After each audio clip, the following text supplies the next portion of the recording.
It's time for Design Appeal, and today we're joined by Master Gardener Ed Sourdiffe, and we are going to have some gardening tips. Ed, thank you so much for stopping by today. It's good to be here. You can smell, everyone around can kind of smell the studio already because we're discussing citrus. These are the citrus plants I brought in today to show that people can actually have citrus plants in New England, and they really do work out well. Right here you see a Caracara orange, and here's the orange growing right here. It's not quite as large as it will be, and it will get nice and orange, and you'll be able to eat this. This is actually a small myrtle leaf orange. I had brought this on before. This one's more of an ornamental orange. It'll have small oranges, but it's very pretty. You can use this as bonsai. So not clementines, but just small oranges. Yeah, sometimes they're just a little bit too tart, but they're all just about edible. Now, let's talk ideal growing conditions. If you want to incorporate citrus into your landscape or interior of your home, what do you need to do it? Well, if you're going to have them in the house, you're going to want as much sun as you can possibly get. So what I would do is I would actually put them in a very south window. You can actually do artificial lighting, but a south window is probably the best thing for them.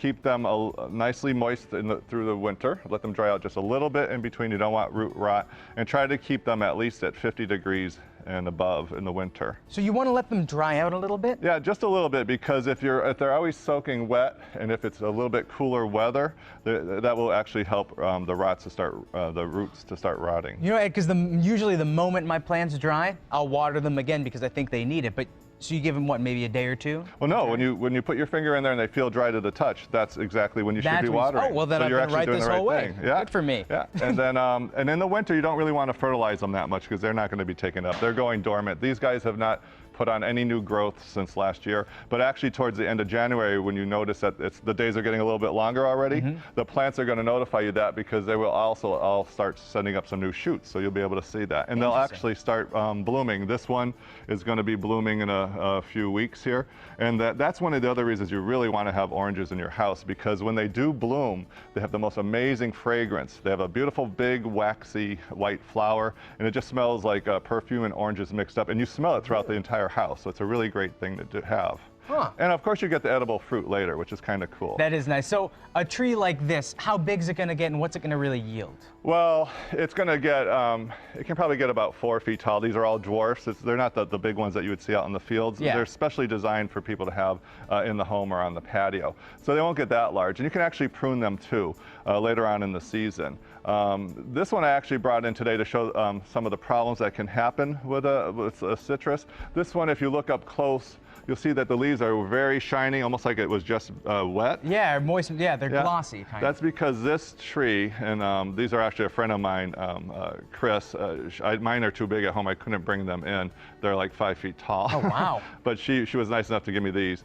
But this one actually has a little bit of a mealybug problem, and that's one of the indications. Is if you see this sap, it's actually the sap from the tree that's coming out onto the leaves, and it actually feels sticky.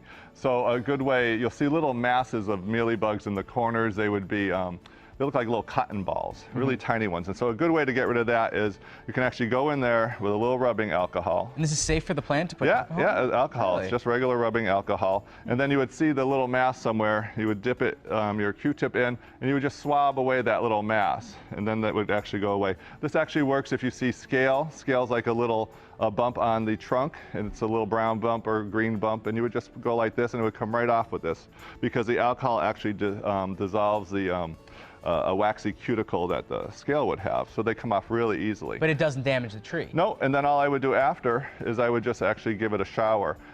In the shower, and the good thing to do with that is... You said in the shower. Do you mean like you'll take a shower with your plant? No, I will not be in the shower. Okay. You'll put your plant in the shower. There's not enough room for two of us. No, exactly. It's a one-person shower. We're one plant shower. Yeah, it's a one-plant shower, and don't bring multiple plants. No, and so just bring it in, have your water on warm, and I actually put a little tent around the top of it because the soil would splash out into your shower, and just let the warm water run all over it. You could actually tilt it, and that'll rinse off anything that you put on, and actually healthy for the plant. And the more you keep them nice and clean without the dust, which would actually inhibit photosynthesis, it'll actually help keep the bugs down too. Yeah, it stimulates rain too, makes them think they're outside. Yeah, it does actually, it really does. And so lastly, over here we have one large plant, but something interesting about this, there's a stump here. It seems like it's been cut. Yeah, this is a Myers lemon, and actually last year, to show you how resilient these plants really are, towards the end of winter it had lost all its leaves, and so what my friend did, she actually cut it back, and you can see there's actually this. Right I don't know if we there. have to turn it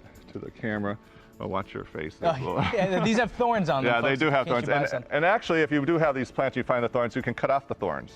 And that's not a problem. But what she did, she cut it off and she actually threw it outside. And I told her to, no, go run outside. I think it spent the night outside in April. And grab it, bring it back in, and see if it's still alive. And I told her what you do. All you do is take your fingernail on something that has a woody stem like this, and you'll actually just pull down on the bark. Scrape the bark. Yeah, and I don't know if the camera can see it. I don't want to scratch you. Oh, perfectly. Yeah, don't move a muscle. Yeah, right here, I just scraped it, and you can see it's still green under there. So right underneath the bark, it's green. That means this whole plant was alive, so she just cut back the rest of the branches that were dead, and it came back.